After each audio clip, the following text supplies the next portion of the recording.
You're listening to the Mind Over Murder podcast. My name is Bill Thomas. I'm a writer, consulting producer, and now podcaster. I am now trying to use my experience as the brother of a murder victim to help other victims of violent crime. I'm working on a book on the unsolved Colonial Parkway murders, and I'm the co-administrator of the Colonial Parkway Murders Facebook group, together with Kristin Dilley. My name is Kristin Dilley. I'm a writer, a researcher, a teacher, and a victims advocate, as well as the social media manager and co-administrator for the Colonial Parkway Murders Facebook page with my partner in crime, Bill Thomas.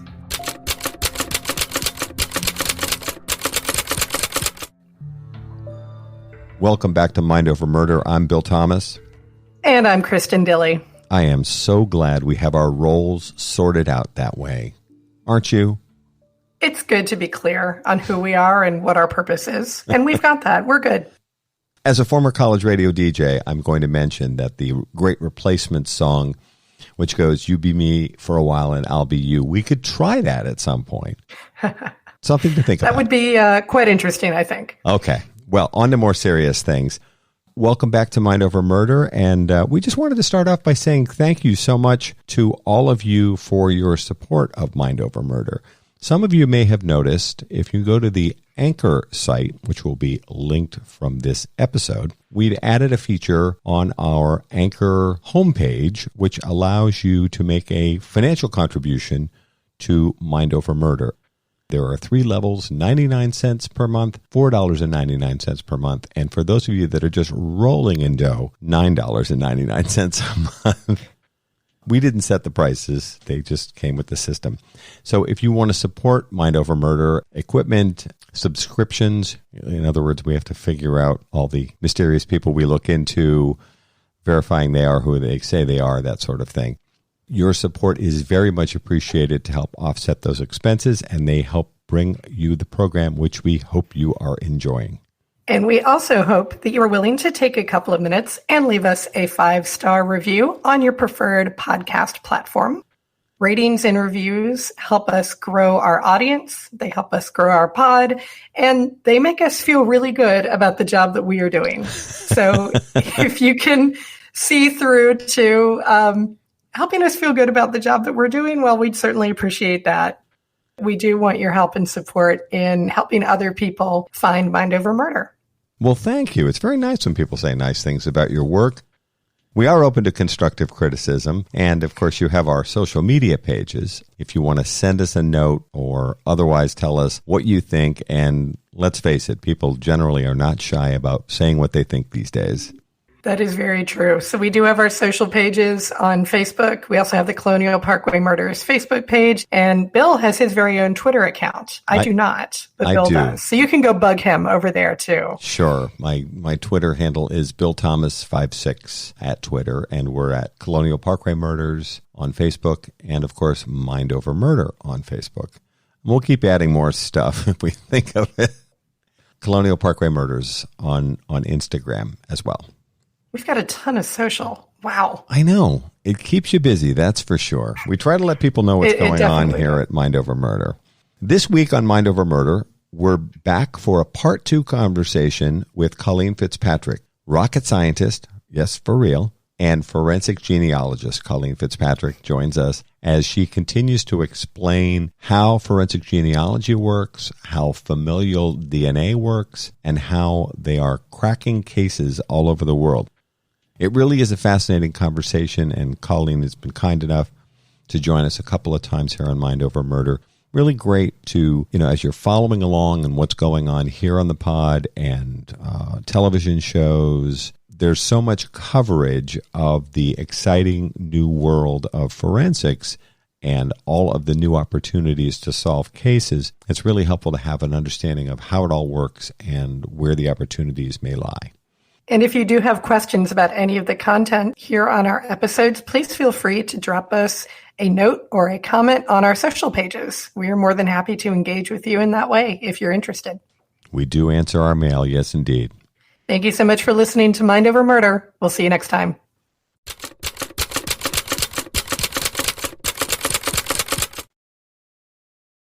So you were saying in the Sarah Yarborough case, you were challenged in that they said, oh, people are getting convicted, via DNA in it falsely, but no one could provide any examples. No, I doubt. I think the rate of false positive is very, very, very low. I'm not the expert, so I'm going out on a limb, but assuming that DNA is processed properly and there is DNA used and that, they do use it, I think the chance of a false positive is very low. And this is a reminder that we do need to have T-shirts ultimately made that say "Random Man Not Found." Am I correct? You're right. Is it random man not excluded or random man not excluded? found? Random man not excluded. Sorry, we'll get it right for the T-shirt. I listened better than you did, Bill. Apparently so. There's levels of probability. Let me say this. If you turn out that this guy has a real common profile, your suspect that you have in jail has a very common profile, and, let's say it matches crime scene data, but you can only say, the way you say it is, it's 100,000 times probable that this guy left his DNA at the scene of the crime than it was left by any other person on the street. So you have levels of probability, and the judicial system has different levels they accept or they can reject. So I would say, let's say in an extreme case, the guy had very common profile, CODIS profile, let's say, there's a 1 in 10 chance, or there's 10 times the chance he left the DNA rather than someone on the street. Okay, it could be 1 in 10 people, right? Right. So that would be something that, the DNA wouldn't be worth anything. But if you say there's 1 in a trillion times, it's 1 in a trillion times likely that this man left the DNA at the scene of the crime than anyone else, that has a lot more weight. That passes the bar, or it passes the limit of, say, what they have established according to their policy in that court. Right. I was reading that at the trial, they were saying the probability of anyone other than Lonnie Franklin leaving his DNA at the crime scene was like something in, out of 8 quintillion. I think it was a ridiculous number. Yeah. Well, there you go. And yet, at the same time, if someone had proposed, remember when you were first talking to Detective Shepard, you had said that there was a possibility that this individual might have a very common name because that's a characteristic of African Americans. And as it turns out, Franklin is a common name, but it isn't like anyone was proposing that we go out and arrest every single person named Franklin living in South Central Los Angeles. Right. During or that. Smith, Jones, Carpenter, Thomas, Yeah. No. Exactly. It's just like a little bit of forensic intelligence or a little bit of opinion from the experts. Once you were able to narrow it down via the familial search and, ultimately have some success after having none initially, then obviously Lonnie Franklin Jr. becomes a much more interesting lead worth pursuing by law enforcement. But then they went out and did all of the traditional law enforcement work, as you were saying. Did this gentleman live in the right neighborhood? He wasn't overseas. Lonnie Franklin Jr. served in Germany when he was in the Army. As a matter of fact, he was charged with and convicted of a gang rape of a 17-year-old young woman. I heard about that. That's really interesting when you look back, and you know the whole story. Right. And it's funny, I was reading more about the case. Kristin's done an incredible amount of research on this case, and we keep finding more and more articles to read, and we're wading through them. I was reading more about the case today. Lonnie Franklin Jr. was convicted when he was in the Army. He was 21 years old of raping a 17-year-old girl, and even they took photographs of it. It was him and 2 other Army buddies. Something that's peculiar about the case, and I haven't figured this one out yet, according to the investigators, the other 2 men who were convicted ended up serving their full sentence, and for some reason Lonnie Franklin Jr., maybe because of his age or something, he ended up only serving about a year, whereas the other 2 perpetrators served much longer sentences. All those years later, this woman came and testified in the penalty phase of his trial And it was amazing to have this woman come all the way to the United States from Germany to testify what had happened to her all those years before. Wow. And you know what's also interesting is Lonnie Franklin had been arrested 4 times before they really, 2 were misdemeanors. Right. And 2 were like felony stolen property charges. Yeah, he was involved in auto repair, but often with auto parts that didn't necessarily belong to him. Yeah, right. Okay. He had a car stripping business selling off stolen parts. Oh, that's what he was up to. Yeah, Okay. Kristin was noting in our previous podcast that for some reason his friends made this odd distinction. What were they saying about They said, Lonnie? They said he's not a car thief. He doesn't steal cars. He deals in stolen car parts, but he's not a thief. So you'd come out and your car wouldn't start and you look under the hood and the engine was missing. Right. Okay. But he's not a car thief, but he sells stolen car parts. Parts, okay. Well, the thing about that, which is interesting, is that he, in 2003, when he was, arrested and he was going through all this and he was in prison, that stolen property charge was not a qualifying offense for CODIS. And it was not until 2004 that the law was changed to include felons like him that were incarcerated, that were on parole, probation, but he was already out of jail. He had already been released, so they probably missed him just by a few months.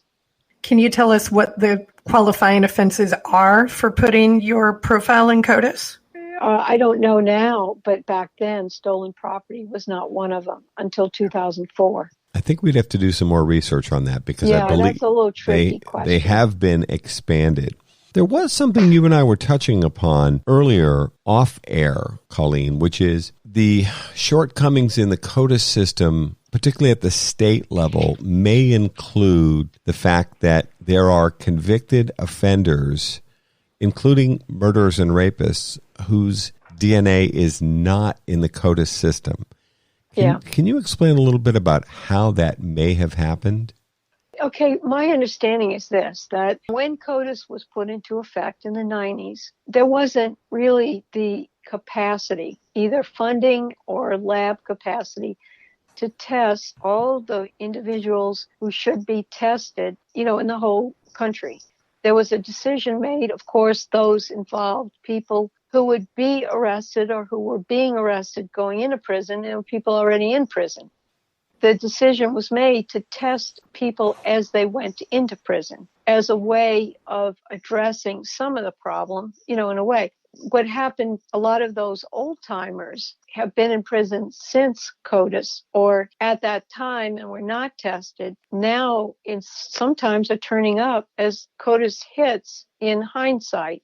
Let me say that again. At the time CODIS was created or put into practice, they were testing people who only were going into prison for certain offenses, and so the people already in prison were not tested. I am aware of cases nowadays where now cold cases are coming, hot. People are doing genealogy. There's a lot of stuff done. There are hits. They are finding that some of these old timers in prison were responsible for some of these cold cases we haven't solved. One of those is the Bennett murders from Aurora, Colorado.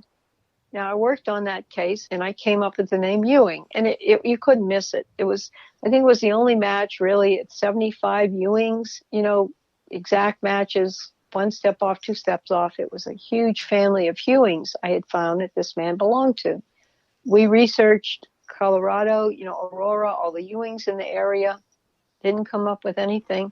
Well, it turns out that the state of Nevada decided to go back, and they had a couple of cold hits on those old timers, so they started to check, CODIS test some of the old timers, and there he was. He had been in the prison system since the 1980s.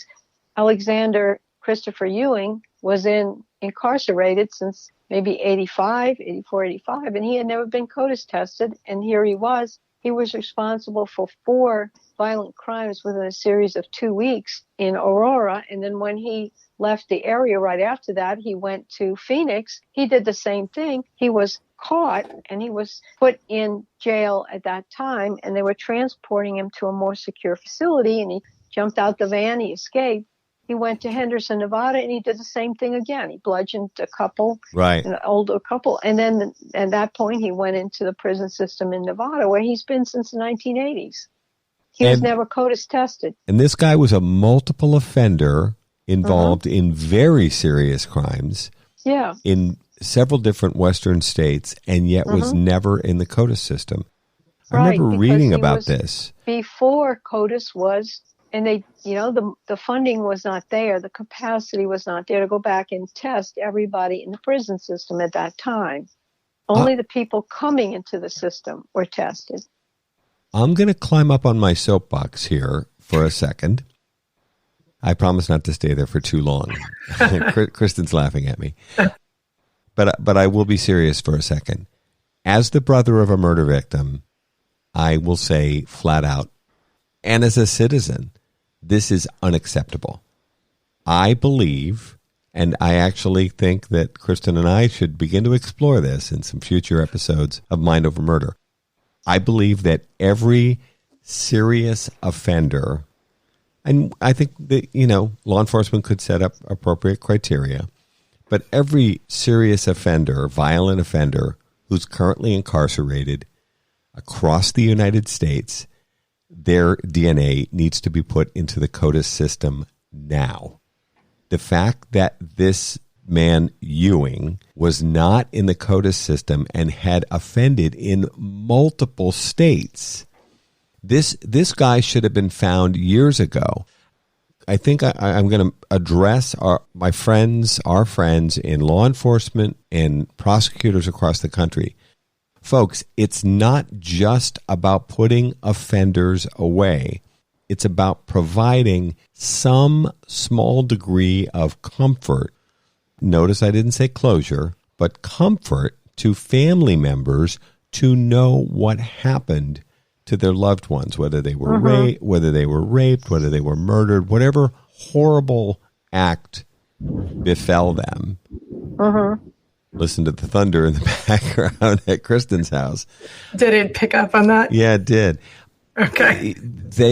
It isn't just about putting people away. It's also about providing answers to people that have suffered terrible loss.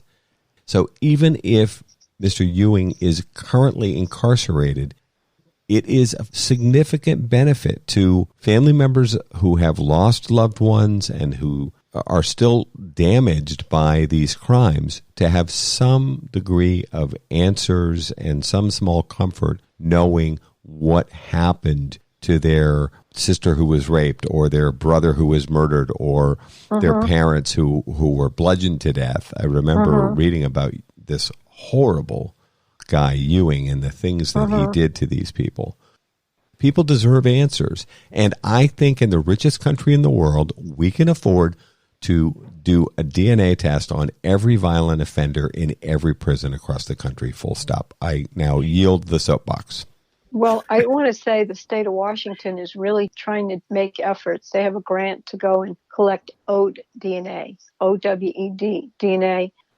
I think there's I've heard 40,000 people in the state they're doing that for. Now, I think that's amazing, and we should be doing that in 50 states. Now, I don't know the specifics of the program. I don't know that. Probably old timers, probably some people that just fell through the cracks. They never followed up to take the swab or process it. There's a lot of reasons, I would imagine. There's one complication that has not been voiced yet, and that is that sometimes somebody, when you say let's test all violent offenders, however you define that, somebody will go to court and often he'll plea down to a different charge, and the lower charge does not require the collection of DNA. I get what you're saying.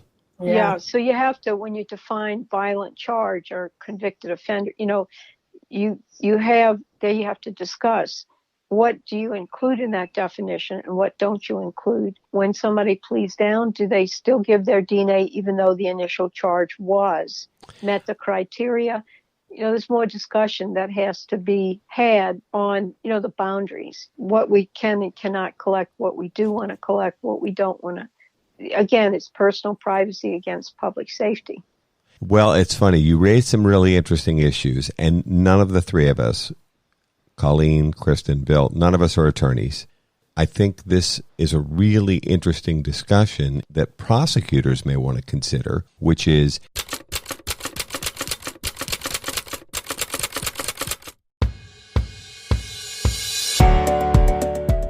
one of the most frequent questions we're asked here at Mind Over Murder is, how can I help? Thanks to Othram, a leading forensic DNA testing lab for law enforcement, you can get involved and help solve real cases. If you have tested at a consumer genetics company, you can contribute your data to DNAsolves.com. The process is easy and confidential. Just 2 simple steps. Your DNA might be the missing piece that helps solve the identity of an unknown person. Then Mind Over Murder will highlight cases Othram is working on to seek your crowdfunding support for DNA testing to help solve these cold cases. Upload your DNA profile to DNAsolves.com. It's easy, free, and confidential. Then join Mind Over Murder as we help families find answers with Othram and DNAsolves.com. Do you like our show, Mind Over Murder, and want to create your own podcast? Well then, let us tell you about Anchor. First of all, it's free. And who doesn't love free, right? I like free. There's creation tools that allow you to record and edit your podcast right from your phone or computer. You can even add any song from Spotify directly to your episodes. The possibilities are endless for what you can create, whether it's music analysis, your own radio show, or something the world's never heard before. Anchor will then distribute your podcast for you so it can be heard on Spotify, Apple Podcast, and many more platforms. And you can even make money from your podcast with no minimum listenership. I like the sound of that. It's everything you need to make a podcast all in one place. Right here, Anchor. Download the free Anchor app or go to anchor.fm to get started on your own podcast. You can tell them Kristin and Bill from Mind Over Murder sent you.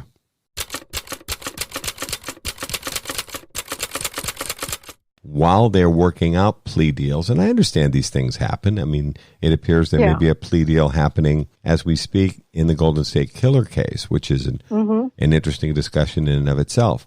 When prosecutors are considering taking a plea deal, I wonder if legally they might be permitted to say, well, Joe or Jane can plead down to a lesser offense. However, the initial charge, let's say it was assault, requires your DNA to be entered into the CODIS system.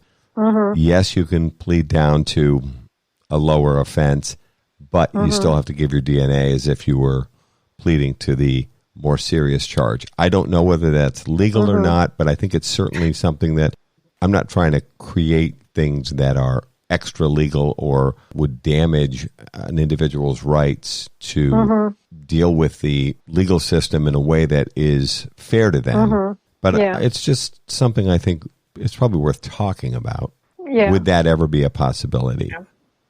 I don't know. We're not attorneys, so, there's many open questions in this. When you start to talk about DNA, we're only here to kind of voice them and, determine what they are and say our opinions. There's a lot going on in that regard. I did want to say a couple of, I mentioned earlier that there's a lot of misunderstanding and a lot of misuse of the term familial searching, in context of genetic genealogy. Familial searching is something different from genetic genealogy. But I've seen articles that make a different mistake about the use of it, and then I would like to say something about familial searching. I read somewhere that there was some discussion that it had been used in the BTK case, the arrest of Dennis Rader for the BTK serial killer.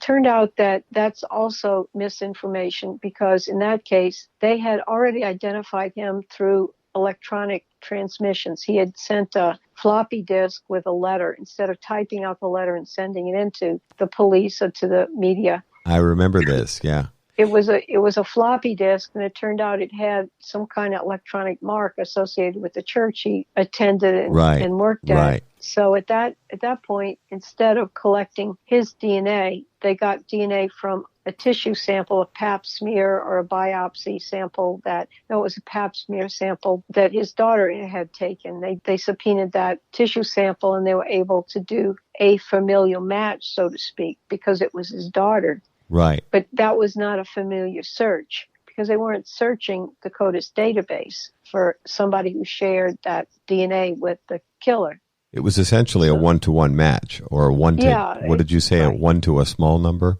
Yeah. They could tell by how many markers she shared that was her father. They already know they already suspected they know who he was, and they were just confirming it using his known daughter's DNA. So that was not, they weren't out there to search anything. And I always thought it was cool that one of the ways that BTK moved on to their radar, all puns intended, I guess, was that Dennis Rader using the church computer, and he didn't realize that created a code which went into the floppy disk, which said such and such a computer was responsible for generating the document that was on the floppy disk that he sent. And my recollection is he was taunting law enforcement with this document. It's even more weirder than that, because prior to that, I think he had written several letters. And he actually asked, he was, I think, in correspondence with either a detective or a journalist. Yeah, he wrote to the media because he wrote these boastful letters. And he said, if I did this electronically, I sent you, let's say, something on a word processor. Is there any way of tracing the letter to the source using electronic means? And they said, no, there isn't. And that would be a lie. that was a pretty stupid question. But nowadays, going back to those, I forget when he operated, I can look it up, that maybe, they said, we don't think so, whatever. And then, oh, wow, Mother of God, there is. How about that? By the way, we referenced you in a discussion in our podcast that launched today, in that there's a horrible case that we're following, the Lori Vallow, Chad Daybell case in Idaho. Mm-hmm. These are the dreadful people who, her two children from a previous marriage disappeared. Yes. And they've just recently discovered their remains on Daybell's property. Yes, I know about that one. And they got a hit from the cell phone pings from her late brother, who may have also been killed by these two crazies. It totally tied back into our conversation with you a few weeks ago, where we were reminding our listeners that we're all carrying around these very powerful devices in our pockets called cell phones or smartphones that are constantly in touch with cell phone towers, and that with a check of the records, they can't tell where you've been every minute of every day, but they can tell where your cell phone has been every minute of every day. I think potentially indefinitely. And as I said to Kristin, we're not here to help criminals get away with whatever nefarious deeds they have planned. But all of us need to be aware of the fact that every move we make with a cell phone in our pocket, in our purse, in our car, whatever, is being tracked.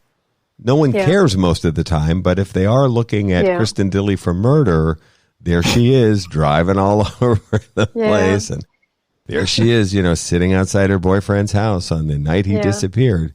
How about that? She's looking increasingly guilty. I can see, Kristin. Hey, you know what? You just I would can't never get away with anything. I'm telling you. And then they talked about it on a podcast months before. Oh, they do? Oh, wonderful. The whole thing's going to come together later, next year. Well, that's smart people, don't you think? I mean, but carrying their cell phone to the crime scenes. Yeah. As I've said, the night you're going to commit murder, you might want to leave your cell phone on the nightstand. Right. You might want to do that or get a burner phone or something. Yeah. Oh, there I go, suggesting. Yeah, so wait a minute now. Don't suggest things. No. No, I'd never do that. We're going to have to, rename our podcast, How to Get Away with Murder. Yeah. Well, yeah. Okay. And then you don't do it right and you get caught and then you get sued because you didn't tell them how to commit the murder right. Well, maybe we should start putting out misinformation like saying, nudge, nudge, wink, wink. Oh, no, your cell phone can't tell law enforcement anything. Right. It's your privacy's totally protected. Yeah, right. Right. Of course. Wear a mask. Carry a different phone. Hey, we're all wearing masks already. Yeah, right. Kind of. Yeah, I saw a TV program on criminals wearing masks. I saw a TV program, a little snippet on Wired about the woman who's the head, was the head of the CIA disguise unit. Mm-hmm. Oh, wow. It was fascinating. She showed she actually, wore a rubber mask now goes over your shoulders all the way down. It's not like a little mask on your face, like a bunny rabbit mask. Right. And she actually had a meeting with George Bush Sr. in the Oval Office, and they talked about something. And at the end, she pulled it off, and he never even knew that was not her. And she describes how they do that. And then I saw a program on now masks like that are very readily obtainable, with pores, and you can look older with pores on your face and facial hair. And they said a guy was consistently robbing a bank. He was an elderly guy, and he'd come and rob the bank, and he was very successful, and he got away. He almost got caught the last time, but they noticed that as he was leaving and making his getaway, he ran a little bit too fast for the 65 or 70-year-old guy. Right. A little too speedy for a man of his age. So, yes. So anyway, that's a side little interesting story, interesting part of crime there that disguises. I love the story of the woman going in to meet with the president, and she's in disguise. Yeah, she's absolutely had the rubber mask, the different hair, everything. She said she even disguised the way she walked. You have to, she said, when you do this, you have to ask your friend, what are my normal mannerisms? Right. And you have to practice not doing that anymore. And she said she even disguised the way she walked by putting a small rock in her shoe so that she was uncomfortable and she wouldn't walk the same way as she normally would. I want to know how she got clearance to go in and meet with President Bush with the disguise on. The CIA. He was the head of the CIA at one point, right? That's right. So if we're talking about the senior President Bush, yes. Yeah. But she was in the system, and she was one of the core members. She was the head of the disguise. So getting in to see President Bush on a pretense was probably not that hard. And as the former head of the CIA, he probably got a major boot out of it. That would be so cool. Oh, my God. I'm not who you think I am. Wow, talk about a cool reveal.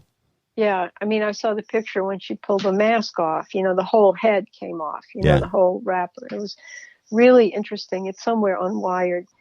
But anyway, that's another thing about disguises and masks, and how you have to disguise your mannerisms as well as your face and your hair. I love this story. Wow. I want to learn more. There are many stories in the big city. Oh, I did forget. Wait, I'm sorry, Bill. I forgot. We were talking about BTK. Yeah. And that's absolutely fascinating. The other one I wanted to say was Michael Ussery, the famous case from New Orleans where they had arrested him. He was a zombie movie maker. And they did not arrest him, but they took a DNA sample. And that came from the Angie Dodge case where the police had gone into the genetic genealogy Y-DNA Sorensen database and found a match to what, it wasn't a very good match, but it was a match to Y-DNA. And that carried forward to the arrest of Michael Ussery. That is also not familial searching because it did not involve the CODIS markers. Right. It wasn't internal law enforcement. It was just, some early misuse of genetic genealogy, misunderstanding, and that's it. So just to make the comment that to get the definition straight about, when it was used, when it was not used, there's a lot of misinformation out there. Right. And Ussery was incorrectly identified initially in that case. Yeah, they because the match in the Sorensen to the Y DNA was like 35 out of 37, and that was confidential, private donor, and they had to get a court order from Ancestry. Ancestry who own the database. Ancestry should not have given that information out based on that, but they did, and it went from there. They found out the donor was Michael Ussery Sr., who would have been too old, but since this is Y DNA, they looked at Michael Ussery Jr. And Michael Jr., who was a zombie B-movie maker, seemed like a candidate for somebody, who would do a crime like that. Right. And they went and called him in, swabbed him, and somewhere in that process, he realized they were looking for him, and he got kind of disturbed that, he knew he didn't do it, so he got disturbed about a false conviction and why they chasing him for DNA. And there was, a lot of uncomfortable press that came out from that. And that is also not familial searching. It adds to the drama that people read about without understanding what they're reading. In that case, they did ultimately identify the correct perpetrator, did they not? They did, and they used genetic genealogy. It was Christopher Tapp was one of the people in jail. There were two guys in jail, and they were looking for the third guy because the DNA didn't match Christopher Tapp or the other guy. But the two guys in jail said there was a third guy with us. His name was Michael. He was this high. He had brown hair, etc. So there was a little bit of investigative work that was done as they focused on Michael Ussery Jr. Because his name was Michael. He was, the right age. I think his sisters had gone to college in Rexburg, which wasn't that far away. So there was other things that added to that. But of course, the DNA showed that he was not the killer. He was later identified using genetic genealogy. I forget his name, but he was a guy in the neighborhood. He lived across the street. Drip. His name was Drip. And he lived across the street from the victim. Amazing story and a good positive outcome ultimately. Yeah, right. And I hope people get straight that genealogy was used correctly at the end. At the beginning, it was not, and it was not familial searching. This has all been incredibly helpful. Yes. I feel a lot more educated than I did at the beginning of this conversation. It's my strong suit, kind of explaining things. So I appreciate that. I appreciate, getting on the air to be able to kind of clear up some of this misunderstanding. Well, as we're fond of saying, as Colleen Fitzpatrick says, and then we can quote you, and then we can also say, I have my copy of Forensic Genealogy, the book, in front of me, and you and your late partner, Andy, are the only two people that get to say, well, we wrote the book. Yeah, called Forensic Genealogy. Buy the book, don't wait for the movie. I want to know why there hasn't been a movie made about this awful case that started this whole conversation, which is the Grim Sleeper case. I mean, I think this is a chilling case. Yeah, I really don't know. Maybe there's a TV movie or something that was bad. Nobody talked about it. There was a Lifetime TV movie about it. So, yeah. Oh, really? Okay. Yeah. I was hoping for something a little bit more high end. There have been documentaries and other explorations of the case. And then, of course, Kristin's been talking about Christine Pelisek's wonderful book on the Grim Sleeper case, which is really outstanding. So there's been a lot of good work. I actually think that this is such an interesting and compelling story. And now with Mr. Franklin having died, I think this could be an amazing feature film. Maybe we'll ask Christine Pelisek. I'm sure somebody is thinking about it. I'm sure somebody. If not, then we will. Yeah, we can bankroll it, sure. Yeah, oh boy. Yeah, we'll bankroll it. Yeah, right. Well, thank you again for joining us, Colleen. It's always wonderful to talk to you, and we really appreciate your schooling us. I just love this stuff so much. Talking about it and straightening it out, telling people how it works. It's gratifying because I think they understand it, and I help clear up something along the way that they were stuck on. We had some great response to your first set of episodes with us. And actually, once we're off the air, I do have a story from a friend of mine that actually directly relates to one of the cases you were talking about. So, oh, okay, great. Thank you. And I'll hit the stop button in just a second here. Well, thank you very much for having me, and I look forward to talking to you again soon.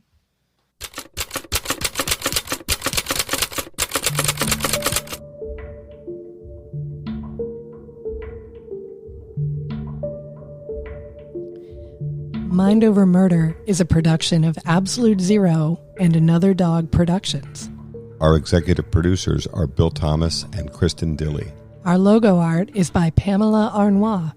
Our theme music is by Kevin MacLeod. Mind Over Murder is distributed in partnership with Crawl Space Media. You can follow us on Facebook, Twitter, or Instagram. You can also follow our page on the Colonial Parkway Murders on Facebook.